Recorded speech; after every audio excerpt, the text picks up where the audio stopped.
Miss tulip Siddiqui বিলেতে আইনজীবীর পাঠানো পত্রের জবাব আমরা দেইনি। স্কাই নিউজের সূত্র উল্লেখ করে উক্ত অভিযুক্ত বলেছেন দুর্নীতি দমন কমিশন তার সাথেও যোগাযোগ করেনি।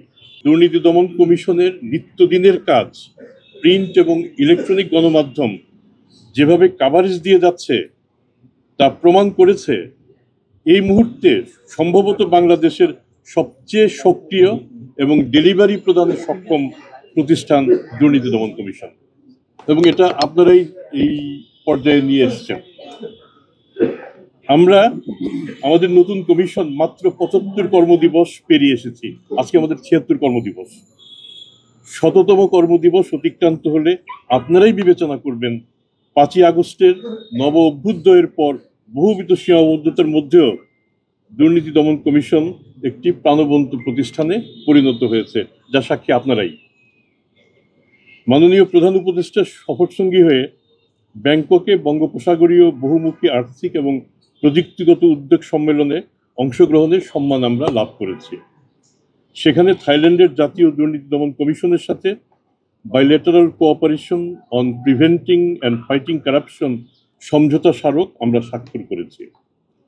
সমঝোতা স্মারকে বর্ণিত নানা ধরনের সহযোগিতা এবং প্রাতিষ্ঠানিকভাবে আমাদের উভয় দেশকেই সক্ষম এবং শক্তিশালী করে তুলবে। আমাকে থাইল্যান্ডের একজন সাংবাদিক জিজ্ঞেস করেছেন মোমেন কমিশনের প্রধান বৈশিষ্ট্য কি। তো মোমেন কমিশন এটা দুর্নীতি দমন কমিশন, তারা হয়তো সেভাবে বলে থাকে।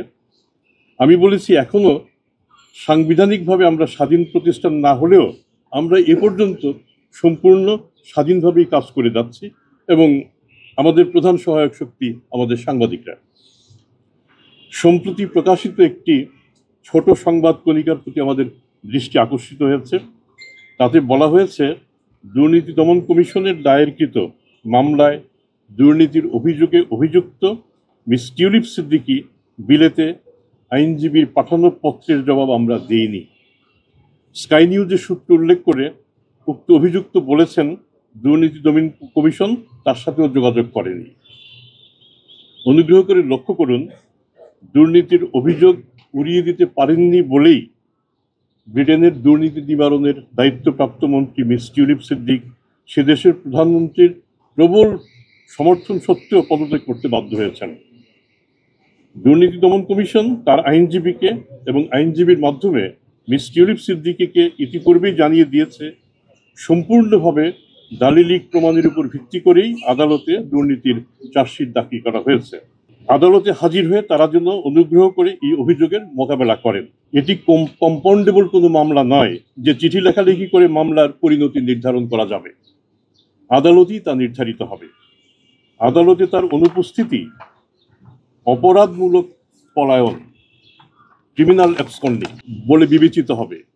কেবল টিউলিপ সিদ্দিকী নন, দুর্নীতির প্রশ্নে সাবেক পলাতক প্রধানমন্ত্রী শেখ হাসিনা থেকে শুরু করে যে কোনো সাধারণ নাগরিকের বেলাতেও দুর্নীতি দমন কমিশন একই প্রমিত প্রক্রিয়া অবলম্বন করে থাকে। যেহেতু টিউলিপ সিদ্দিকীর বিরুদ্ধে দায়েরকৃত মামলার প্রতি বিদেশি সংবাদ মাধ্যমের আগ্রহ রয়েছে এবং আপনাদের কেউ কেউ সেসব গণমাধ্যমের লোকাল করেসপন্ডেন্ট, আমি খুব সংক্ষেপে একটি ইংরেজি বিবৃতিও তুলে ধরছি। Anti-Corruption Commission's attention has been drawn to a news item published in print media regarding a letter from the lawyer of Tulip Siddiq, a former anti-corruption minister who had to step down on the charges of corruption. It is not unexpected that the lawyers would write letters to satisfy their clients. Anti-Corruption Commission, meanwhile, advised the absentee accused lawyer to fight her case in the court. Anti-corruption cases are not compoundable issues that a few exchange of letter will resolve this. Ms. Siddiqui, report says, confirmed Sky News that she is unaware of allegation and none from SEC contacted her. Interestingly, even under strong protection from Premier Keir Hardie, she had to resign on the charges of corruption.